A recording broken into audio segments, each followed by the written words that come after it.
Hi, my name is Colby Sharp, 5th grade teacher in Michigan. I'm so excited today to be telling you about an amazing new book. If you like hearing about new books, please consider subscribing to my channel because I try to share book talks every single week here. The book that I'm going to be talking about today is Ellen O's Finding Junie Kim. It blew my mind. No idea what to expect. I knew nothing going into this book and I just couldn't stop turning pages. I couldn't stop thinking about this book even when I wasn't reading it. It just captured my heart and controlled my mind for a few days there as I was reading this book. It's a story of this girl. I believe she's in like 8th grade, 7th or 8th grade. She is Korean. Her grandparents both are like an arranged marriage from Korea. And that we'll get more into that in a little bit. But she is heading to school. She's bullied terribly, and she gets to school here at the beginning of the school year, and they notice her and her friends are like, what's going on? All this stuff is happening. There has been racist things, racist graffiti put on the walls in her school.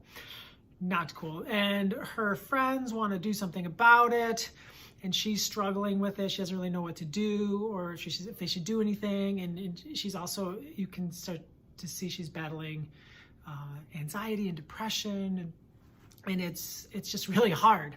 And so she actually takes a little bit of time off school, and then she, for one of her projects, like just a couple of days off school, one of her projects, she has to interview like family members about like important moments of their life. And she decides to interview her grandfather about his time during the Korean War. And I was so embarrassed to think like I know nothing about the Korean War. Like, it's awful how little I knew about the Korean War.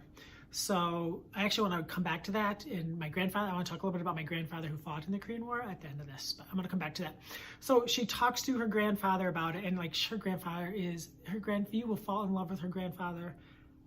He's just the coolest dude. And he tells her his story of his life during the Korean War, living in South Korea. And then for, I don't know, like 100 pages maybe, it is like you're transported back in time, and it's just like telling you this story of the grandpa's point of view. And at the end of like each chapter, there's like a little interaction between Junie and her grandfather, like talking about what happened during that chapter. And it's just so interesting. It's so fascinating that she was able to do that. And then you get a bunch of pages in present time back with Junie. And then something really sad happens. So sad. And then we actually eventually later get like her grandmother's Korean War story, which was so different. Her grandparents, super adorable couple, like way in love. But it was an arranged marriage. It's so interesting. But you get her story about the Korean War, which just also blew my mind, and like so different from the grandfather's Korean War story.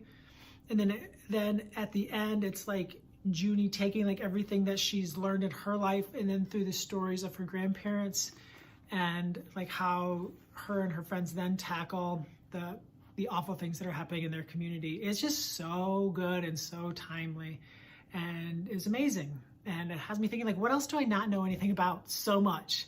But it was nice to learn a little bit about the Korean War through two stories of people. What it could have been like for people living during that time in Korea. I just have so much to learn. But one of the wild things with kind of ties into like the Korean War piece is my grandfather fought in the Korean War as a United States Marine. And I did like a similar project that Junie did when I was in school. I think I was in, I don't know, 6th or 7th grade. I had to interview my grandfather about World War II. And my grandfather fought in Korea. He actually lost his hand to a grenade in Korea. So he spent his entire like 22 years old to his death with one hand. But I asked him, this is such a weird question to ask someone. Like, I wasn't like super close with my grandfather. Like, we went there all the time and hung out, but he was a pretty quiet man.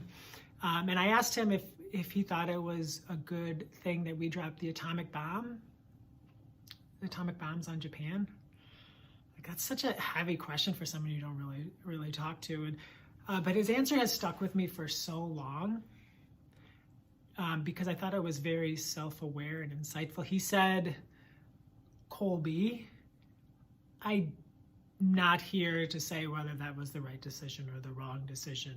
I don't have an opinion on that. So, but what I will tell you is that if we did not drop those bombs on Japan, I wouldn't be here today. And that was just really like, whoa.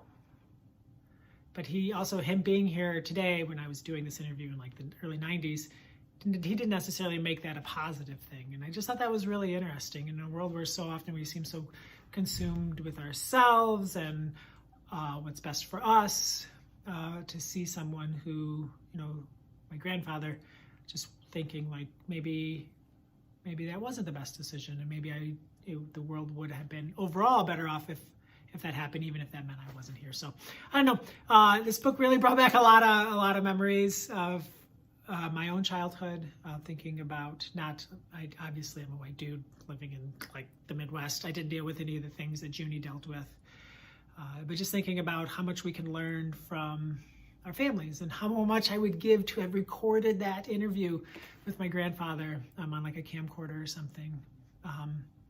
Yeah, great book. Got me thinking, got my heart thinking. This is one of those books too, like, God, see what time it is. You will cry happy tears and you will sob sad tears. It's got it all. This book is so good. I highly recommend you check it out. Thank you so much for tuning in. My name is Colby Sharp. Happy.